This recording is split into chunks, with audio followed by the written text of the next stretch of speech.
Surah 62. Al-Jumu. Context. Period of revelation.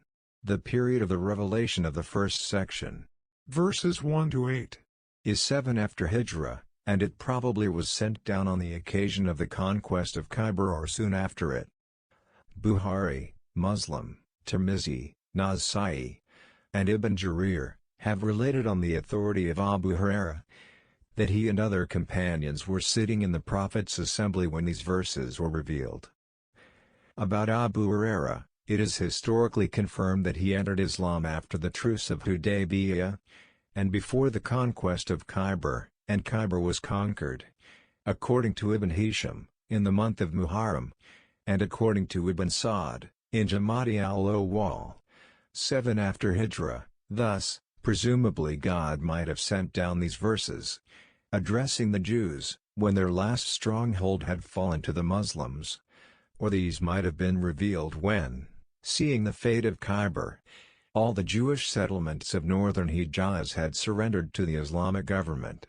The second section, verses 9 to 11, was sent down shortly after the emigration, for the Prophet had established the Friday congregational prayer on the 5th day after his arrival at Medina. The incident that has been referred to in the last verse of this section must have occurred at a time when the people had not yet received full training in the etiquette of religious congregations. The theme and subject matter. As we have explained above, the two sections of this surah were sent down in two different periods. That is why their themes, as well as their audiences, are different, although there is a kind of harmony between them, on account of which they have been put together in one surah. Yet we should understand their themes separately before we consider the question of their harmony. The first section was sent down at a time when all Jewish efforts to obstruct the message of Islam during the past 6 years had failed. First in Medina, as many as 3 of the powerful tribes had done whatever they could to frustrate the mission of the Prophet, with the result that one of the tribes was completely exterminated, and the other 2 were exiled. Then by deception and conspiracy, they brought many of the Arab tribes together to advance on Medina. But in the Battle of the Trench, they were all repulsed. After this, Khyber had become their stronghold, where a large number of the Jews expelled from Medina also had taken refuge. At the time these verses were revealed, that too was taken without any extraordinary effort, and the Jews at their own request agreed to live there as tenants of the Muslims. After this final defeat, the Jewish power in Arabia came to an end. Then, Wad al-Qura, Fadak Taima, Tabuk, all surrendered one after the other. So much so, that all Arabian Jews became subdued to the same Islam which they were not prepared to tolerate before. This was the occasion when God Almighty once again addressed them in this surah, and probably this was the last and final address that was directed to them in the Quran. In this, they have been reminded of 3 things. Number 1. You refuse to believe in this messenger, only because he was born among a people whom you contemptuously call the Gentiles. You are under the false delusion that the messenger must necessarily belong to your own community. You seem to have been convinced that anyone who claimed to be a prophet from outside your community must be an impostor, for this position had been reserved for your race, and a messenger could never be raised among the Gentiles. But among the same Gentiles God has raised a messenger who is reciting his book in front of your very eyes, is purifying souls, and showing the right way to the people whose misdeeds are well known to you. This is God's bounty, which he may bestow on anyone he may please. You have no monopoly over it so that he may bestow it over whomever you may please, and may withhold it from whomever you may desire it to be withheld. Number 2. You had been made bearers of the Torah, but you did not understand your responsibility for it nor discharged it as you should have. You are like the donkey which is loaded with books, and which does not know what burden it is bearing. Rather you are worse than the donkey, for the donkey is devoid of sense, but you are intelligent. You not only evade your responsibility of being bearers of God's book, but you do not even hesitate to deny God's revelations deliberately. Yet, you are under the delusion that you are God's favorites, and the blessing of apostleship has been reserved for you alone. More than that, you seem to entertain the notion that whether you fulfill the demands of God's message or not, God, in any case, is bound not to make any other than you, the bearer of his message. Number 3. If you really were God's favorites, and you were sure of having a place of honor and high rank reserved with him, you would not have feared death so much as to prefer a life of disgrace to death. It is only because of this fear of death that you have suffered humiliation after humiliation during the past few years.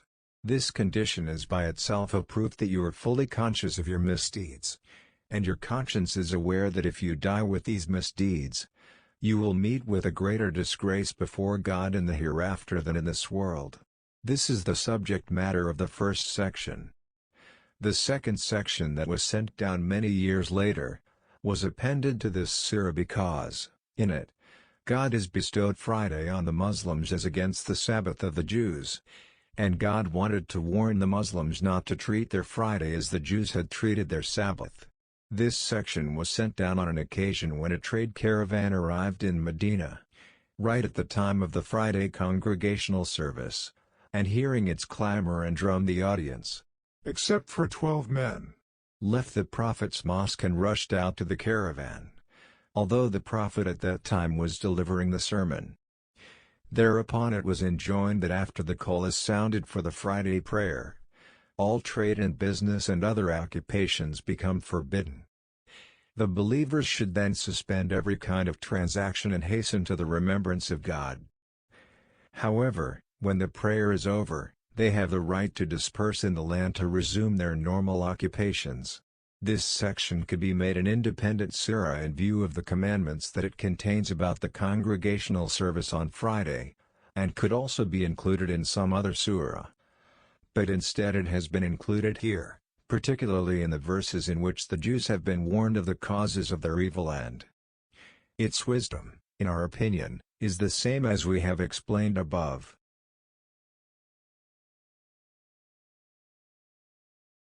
Surah 62. Al-Jumu. In the name of God, the most compassionate, the most merciful. Whatever is in the heavens, and whatever is on the earth, is exalting God, the sovereign, the pure, the exalted in might, the wise.